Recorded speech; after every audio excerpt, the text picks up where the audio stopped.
All right. Hello, professionals. My name is Rico Aladdin, and I am the founder of Professional Lunch. Today, we are continuing our student series, and I have Daniela here. Please tell the Professional Lunch audience who you are and what you do. Hi, my name is Daniella Jasper. I'm the founder of brdge.com here in Calgary, Alberta, up in Canada. And yes, I run a food delivery business for ethnic food. So what we're really trying to do is create a platform where people can find ethnic food. So Nigerian, Jamaican, Filipino, Korean, all these different cuisines are found on one platform. And our goal is to really to allow people to kind of stock their fridge if they want catering, private services, different things like that. And we believe food is a huge part of that. So, as my full time job, I do work corporate in oil and gas, but this is more of my passion is this business. But excited to talk with you guys today. Wonderful. So, I have to ask before we take the conversation further, I have to ask when I look at LinkedIn, I see the bridge, the E is missing. Is there a story behind it? Yeah, I mean, okay, well, the I was taken, so I mean, I thought it was kind of interesting to kind of keep going along with that mindset behind it. But yeah, really, we were going to go register the site, but the I was already taken, so we just thought we'll keep it. We can make it sound a little more interesting, and then I think it's kind of unique without the I. So yeah. Is the pronunciation the pronunciation different when you take out the I? Absolutely not. The exact But same. right. Okay. So what was your major in school? Marketing. Marketing. Marketing. Okay, cool. So we you are just starting this position. You are in it for about a month, you said a month or so. So let's Mhm. circle back to your own business, The Bridge. How did that get started? Where did the idea come from? Yeah, I know it's funny because it really I really always attest it. I know I'm a Christian. I really do believe that it really came supernaturally out of nowhere.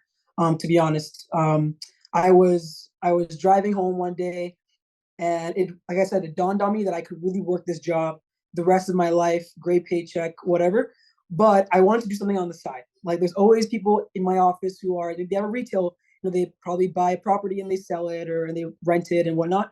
But I obviously am not going to do that to start. So I called my dad, and he's usually a guy that he makes it so easy to make money. He always has very vague examples that are never specific on like what exactly to do.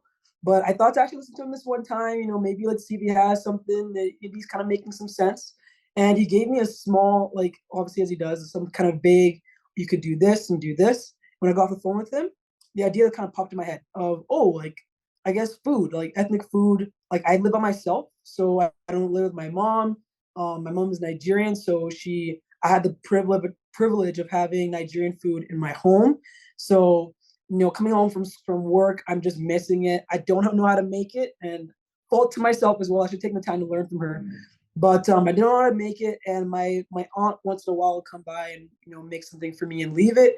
But I just thought it has to be something that where people could actually just order it, and it's not just for Nigerians but for everyone. And so that's kind of how it started. And then after a while, talking with people, really, I guess, praying about it. To be honest, things just started to fall into place. I recognized around January that I cannot run a business like that by myself. It's really important to delegate the workload.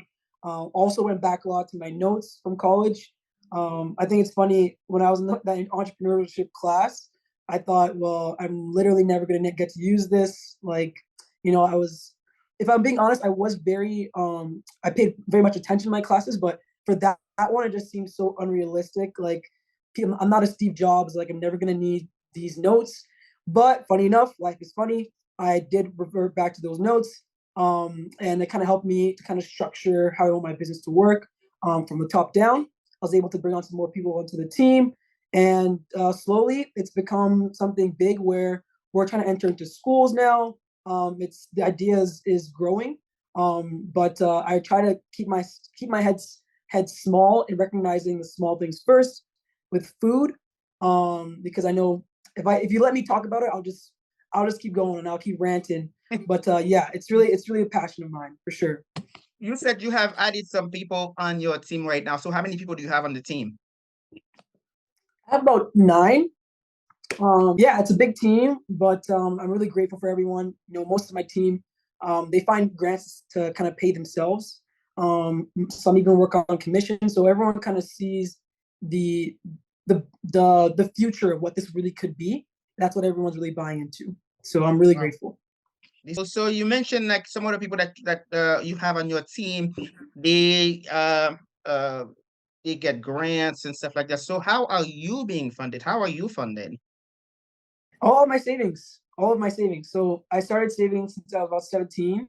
Okay. And I'm so blessed that my parents, my mom introduced me to a investment manager. So he really did set us up well. That money was supposed to be used for, maybe a down payment on a house, something later. But like I said, I was really passionate about this business, and that's kind of where all the money's coming from. I've been very, I think, very smart in the way that I'm looking to prolong the money as opposed to, putting all this money into 1 month and just praying that everything goes well. But instead, testing the market on different ideas and things to see how we can still progress and sustain ourselves for at least the end of the year with no outside funding. So yeah, right now it's all bootstrapped. But hopefully that'll change depending on how things go in the next couple months. But This question is really about you. So how does it feel to start your own business and your own company, really? yeah, I mean, it's funny. Like I said, like I never imagined myself to be the kind of person that would do something like this. But I think I've just kind of showed, the that part of myself that can really just step up to a challenge. So I mean, I'm really passionate about what I think it could be. I think it's interesting to when I talk with people for them to understand, the passion behind where this is all coming from. So when I talk to people, I can even they get excited, I get excited. So it really makes me feel like, wow, this really could be something. It wasn't just something that only me thought could be something big.